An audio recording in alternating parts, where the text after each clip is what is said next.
viennent au secours des autres.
Bonjour mes bien-aimés dans le Seigneur, nous vous saluons tous au nom de notre Seigneur Jésus-Christ de l'éternité qui est descendu aujourd'hui avec les enseignements de l'éternité et il nous enseigne aujourd'hui, ce n'est pas seulement lui seul, c'est l'Éternel qui nous enseigne aujourd'hui au travers de son Fils bien-aimé Jésus-Christ avec les enseignements de l'éternité pour faire de nous des éternels et nous conduire à l'éternité.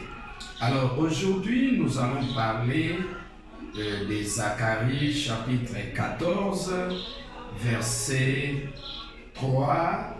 Vous descendez, nous allons parler notre thème de les jours de l'éternel. Aujourd'hui, c'est l'éternel qui nous enseigne. C'est son jour à lui, mais l'Éternel ne nous enseigne pas seul. Il a des fils. Et depuis le règne de la première venue, vous devez comprendre que l'Éternel nous enseigne toujours au travers de son Fils Jésus-Christ et il nous enseigne également au travers de son Fils Dieu. C'est comme ça que nous lisons Zacharie chapitre 14. Alors, vous devez savoir que Jésus-Christ a double ministère. Il a enseigné l'enseignement de la première venue et Jésus-Christ devait aussi nous enseigner les enseignements de l'éternité. C'est comme ça que nous commençons par Jean chapitre 12, verset 28. Et là, Jésus-Christ dit, « Père, glorifie ton nom. » Et une voix vient du ciel. Je l'ai glorifié et je le glorifierai encore. Ça dit que l'Éternel a glorifié son enseignement, son nom, durant le règne de la première venue au travers de son Fils Jésus-Christ. Et Jésus-Christ est venu, l'Éternel au travers de son Fils Jésus, il a enseigné son enseignement du commencement. C'était le faible commencement, cet enseignement spirituel du commencement. Après cela, l'Éternel devrait encore glorifier son nom. Et son nom qui est glorifié aujourd'hui, c'est le nom de l'éternité. Et c'est comme ça que la Bible dit dans Psaume 118, verset 26, la Bible dit « Béni soit celui qui vient au nom de l'Éternel ». L'enseignement que nous propageons aujourd'hui, c'est l'enseignement de l'Éternel, mais l'Éternel nous enseigne au travers de Christ. Durant le règne de la première venue, il a achevé le règne de la première venue au travers de son Fils Dieu.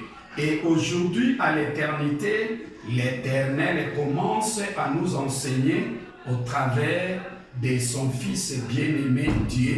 Et il achève son enseignement de l'éternité au travers de son Fils bien-aimé Jésus-Christ. C'est comme ça que le jour de l'Éternel ne vient pas seul. Il vient avec les deux fils. C'est Genèse 18, verset 1. Là, vous allez voir, durant le règne de la première venue, l'Éternel lui a apparu. Donc l'Éternel est allé visiter les messagers du 7e âge, Abraham. L'Éternel lui a apparu parmi les chaînes de Mamré, comme il était assis sous sa tente pendant la chaleur du jour, Abraham leva les yeux, il vit 3 hommes.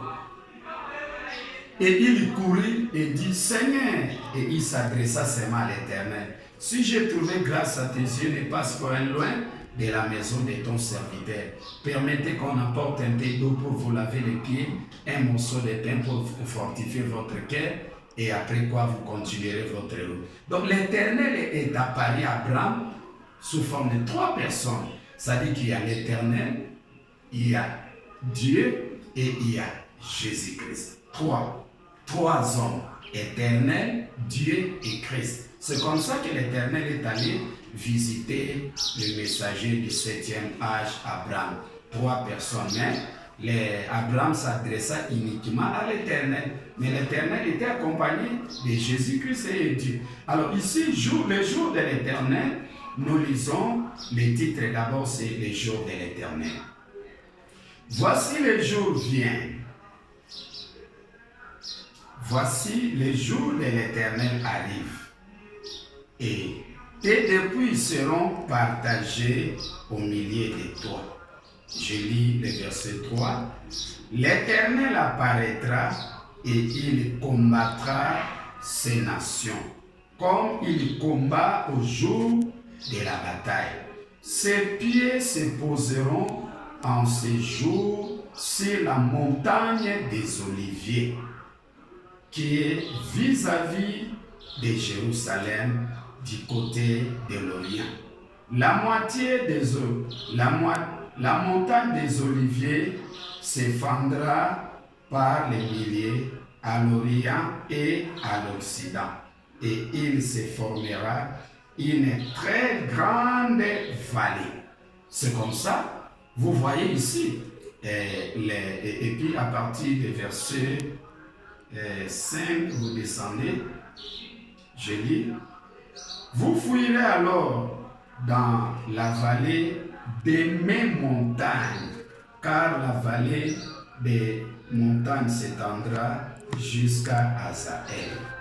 Vous fouillerez alors comme vous avez fouillé devant les tremblements de terre au temps d'Ozias, roi de Juda. Et l'Éternel, mon Dieu, viendra et tous ses saints avec lui. Vous voyez ici, mais ce n'est pas limité. Et en ces jours, il n'y aura ni jour ni nuit, et il n'y aura point de lumière. Ça, c'est de la première venue.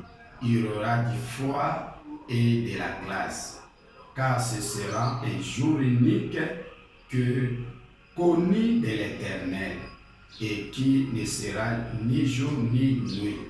Mais vers le soir, la lumière apparaîtra. Ça, c'est le verset 7. Vous voyez que le jour de l'Éternel, si nous parlons du jour de l'Éternel, ça dit le jour de l'Éternel ici, c'est l'enseignement de l'éternité que l'Éternel est venu nous enseigner en ce moment du règne de l'éternité. Mais le jour de l'Éternel, on dit ici, l'Éternel apparaîtra. Mais l'Éternel n'apparaît pas seul. Il est accompagné de son Fils Dieu. L'Éternel commence son ministère de l'éternité ensemble avec son Fils Dieu. C'est Dieu qui commence le ministère de l'éternité. C'est-à-dire que l'Éternel apparaît ensemble avec son Fils Dieu pour introduire son enseignement de l'éternité. Alors on dit ici, ses pieds se poseront sur la montagne des Oliviers. La montagne des Oliviers, c'est la sagesse des messagers de cet autre âge. C'est la sagesse, les annonces de cet autre messager de l'éternité. Donc la montagne des Oliviers ici, ce sont les saints prophètes. Les saints prophètes, ce sont des vieillards. Ce sont des prophètes qui ont prédit pour l'enseignement de l'éternité que l'Éternel devrait nous enseigner au travers de Dieu et nous enseigner au travers de Christ. C'est comme ça que la montagne des Oliviers ici, ce sont les annonces de ces autres messagers des âges qui ont prédit pour les règnes de l'éternité que l'Éternel est venu nous enseigner aujourd'hui. C'est comme ça que vous allez voir la montagne des Oliviers s'effondra. Ça va se séparer en deux. Ça dit qu'il y a les annonces qui vont, les annonces des messagers et cet autre âge qui seront là comme soubassement pour soutenir fondement, pour soutenir l'enseignement de l'éternité de Dieu. Il y a encore une part des annonces qui va soutenir les enseignements de l'éternité de la part de Christ. Alors, c'est Dieu qui a commencé, l'Éternel a commencé à enseigner son enseignement de l'éternité au travers de Dieu. C'est comme ça que vous allez voir ici, l'Éternel apparaîtra et mon Dieu. Ça veut dire qu'il paraît d'abord avec Dieu. Et Dieu enseigne son enseignement de l'éternité et jusqu'à ce que, jusqu'à le verset 6. Là, c'est la fin de l'enseignement de l'éternité de Dieu. Mais à partir du verset 7, on dit, vers le soir, la lumière apparaîtra. La lumière ici, dont on parle du verset 7 de Zacharie 14, c'est l'enseignement spirituel véritable de Christ de l'éternité. C'est la lumière de la nouvelle ligne de Psaume 81. Ça, ce n'est pas la ligne. Ce n'est pas la lumière de la première venue. C'est la lumière de l'éternité que Christ a amenée aujourd'hui.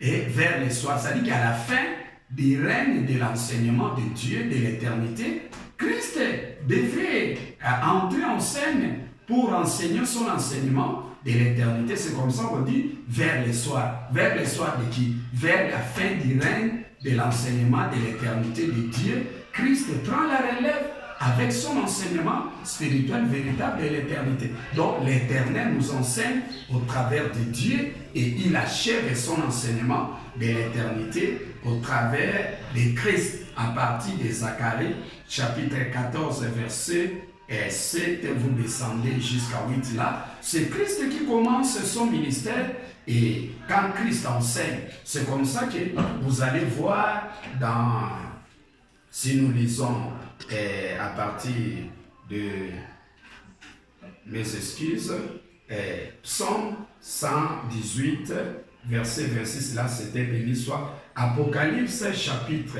10, verset 4. Vous allez voir ici les 7 tonnerres, il fait entendre les voix qui disaient c'est qu'on dit les 7 tonnerres et ne l'écrit pas. Ça, c'était les tonnerres. Les 7 tonnerres ici, c'était les annonces des 7 autres messagers qui avaient prédit pour soutenir l'enseignement de l'éternité de Dieu et l'enseignement de l'éternité de Christ. Alors aujourd'hui, les 7 tonnerres sont révélés au travers de l'enseignement de l'éternité de Christ qui est proclamé maintenant même. Ça veut dire qu'aujourd'hui, l'Éternel est venu nous révéler les 7 autres tonnerres, les 7 tonnerres ici, qu'on avait interdit durant le règne de la première venue. N'écrit pas, c'est-à-dire ne révèle pas, ne proclame pas cette révélation ici. Mais aujourd'hui, l'Éternel nous donne l'autorité de révéler les 7 tonnerres. Les 7 tonnerres ici, ce sont les annonces des saints prophètes. Ce sont la sagesse des messagers de 7 autres âges. Ce qu'on appelle, on en a dit là, ces pieds se poseront sur la montagne des Oliviers.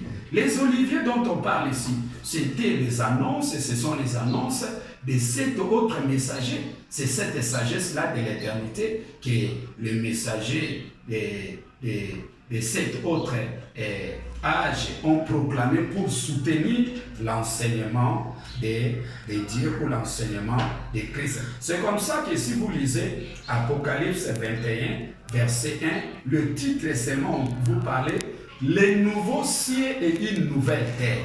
Les nouveaux cieux, ce sont les annonces de 7 autres messagers, ce sont les 7 tonnerres, les annonces de l'éternité que les prophètes ont prédit pour soutenir l'enseignement de Dieu et l'enseignement de Christ et de l'éternité. C'est comme ça qu'on parle des nouveaux cieux. Il y a les anciens cieux, les cieux et les nouveaux cieux. Les nouveaux cieux ici, c'est Psaume 68, verset 34, où la Bible dit chantez à celui qui s'avance dans le ciel, les cieux éternels. Les cieux éternels, c'est ça les nouveaux cieux.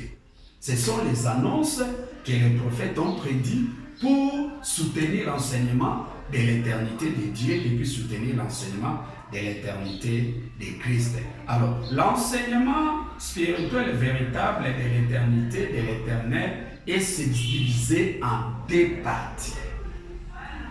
Durant les règnes de la première venue, l'Éternel est venu, il a commencé à nous enseigner son enseignement de la première venue au travers de son Fils Jésus-Christ. Là, Jésus-Christ était petit par rapport à Dieu. L'Éternel nous a enseigné son enseignement du commencement, c'est ce qu'on appelle les faibles commencements. Et pourquoi on parle de faibles commencements? C'était une révélation faible, c'était une révélation pas assez claire, c'était l'ombre du Saint-Esprit. Mais aujourd'hui, nous avons affaire avec le Saint-Esprit. Nous n'avons plus affaire avec l'ombre du Saint-Esprit aujourd'hui. Et c'est comme ça que l'enseignement du commencement que l'Éternel nous enseigne au travers de Christ, on a parlé de premier jugement.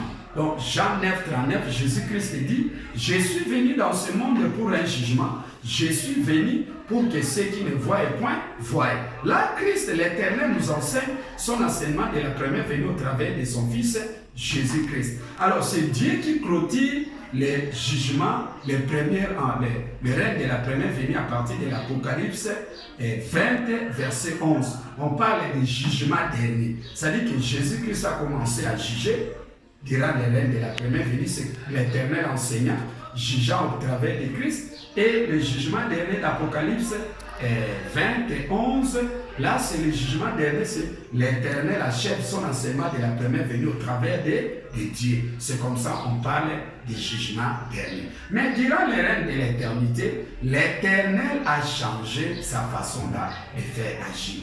Il a commencé son enseignement de l'éternité avec son Fils Dieu.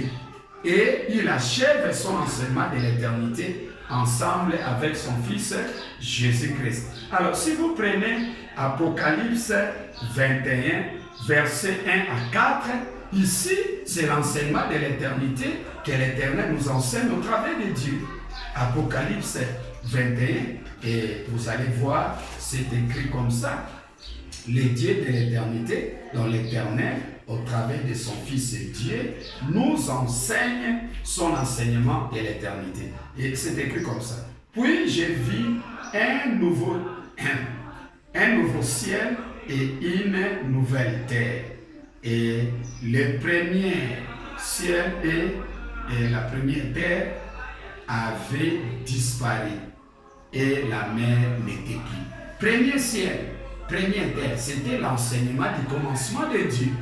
Cet enseignement est abrogé, ça n'a plus d'efficacité, c'est comme ça qu'on a abrogé pour remplacer l'enseignement de l'éternité, de l'éternel que Dieu va enseigner. C'est comme ça que Dieu commence à enseigner son enseignement et à partir du verset 2. Et j'ai vu descendre du ciel d'auprès de Dieu la ville sainte, la nouvelle Jérusalem, préparée comme une épouse qui s'est parée pour son époux.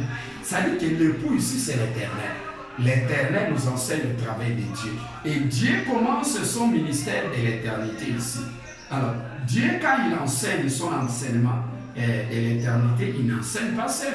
Il enseigne ensemble avec l'Éternel. C'est ce qu'on appelle la nouvelle Jérusalem. Ça dit que l'enseignement du commencement est abrogé et la nouvelle ici, c'est l'enseignement de l'éternité de la part de Dieu. C'est ce qu'on appelle le tabernacle de Dieu avec les hommes. Et Dieu ne vient pas seul avec les saints anges. Les saints anges, ce sont les annonces de cet autre messager de l'éternité qui ont prédit pour soutenir l'enseignement de Dieu et soutenir l'enseignement de Christ. Et vous allez voir que le règne de Dieu de l'éternité est fini à partir du verset 4 de l'Apocalypse 21 à 4. Là, c'est Dieu qui enseigne. Mais à partir des versets, oui, toujours c'est Dieu qui enseigne. Mais si vous prenez Apocalypse 21, verset 22. 22 ici, c'est Christ qui enseigne ici. À partir de 22, ça c'est le ministère de Christ de l'éternité qui commence ici. Vous allez voir, c'est écrit, je ne vis point de temple dans la ville, car le Seigneur Dieu Tout-Puissant est son temple, ainsi que l'agneau. Ça veut dire que Dieu n'enseigne pas seul l'enseignement de l'éternité. L'Éternel nous enseigne au travers de Dieu et il achève son enseignement de l'éternité ensemble avec l'agneau, avec Christ. Christ est l'agneau dont on parle ici, c'est l'agneau immolé. L'agneau sans tache ni ride. L'agneau qui est totalement révélé. Cet agneau ici, c'est la nouvelle ligne de Psaume 81 et c'est la nouvelle ligne, c'est l'enseignement de l'éternité de Christ. C'est comme ça que Apocalypse 21, verset 22, car le Seigneur Dieu Tout-Puissant est son temple ainsi que l'agneau, donc Christ. Et il n'entrera à l'éternité que ceux qui sont écrits dans les livres de vie de l'agneau. Ça dit que c'est aujourd'hui les prédestinés, les élus qui auront l'accès à entrer à l'éternité. Ce sont les élus qui vont accepter de compléter les enseignements de l'éternité que l'Éternel nous enseigne aujourd'hui, maintenant même, au travers de son Fils Jésus-Christ.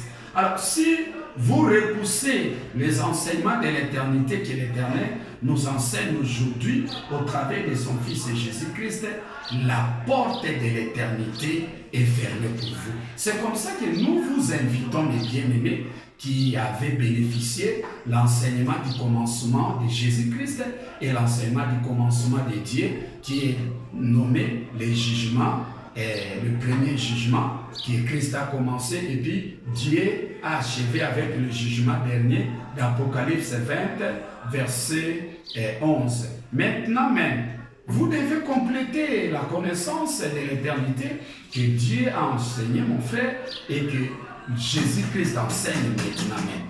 Si vous ne complétez pas l'enseignement de l'éternité que Christ enseigne maintenant même, mais l'enseignant par excellence, ce n'est pas Christ, puisqu'aujourd'hui, ce n'est pas les jours de Christ, ce n'est même pas les jours de Dieu, c'est les jours de l'éternel. Mais l'enseignement de l'éternel est réparti en deux parties. C'est comme ça que vous allez voir dans Apocalypse 22, vous allez voir Apocalypse 22, la Bible dit ceci, et il me montra les fleuves d'eau de la vie limpide comme du cristal qui sortait du trône de Dieu et de l'agneau. Au milieu de la place de la ville et sur les bords du fleuve. Ça veut dire que le fleuve, l'enseignement de l'éternel est subdivisé en deux parties. Il y a une part que Dieu enseigne, alors il y a encore une autre part que Jésus-Christ enseigne. À la première venue, comme Jésus-Christ a commencé dans l'enseignement du commencement, l'Éternel nous a enseigné au travers de Christ. Là, Jésus-Christ était plus petit par rapport à Dieu, son frère. Dieu était plus grand par rapport à Christ.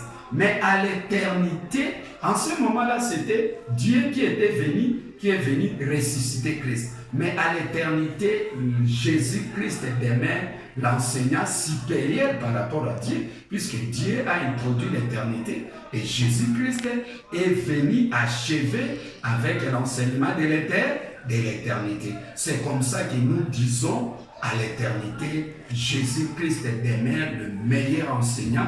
Aujourd'hui, c'est Jésus-Christ qui ressuscite Dieu. Et puis, l'enseignement de son frère Dieu est souillé, puisque Dieu ne veut plus, et ne veut pas en ce moment de l'éternité dire la vérité claire. Il cache, il voile.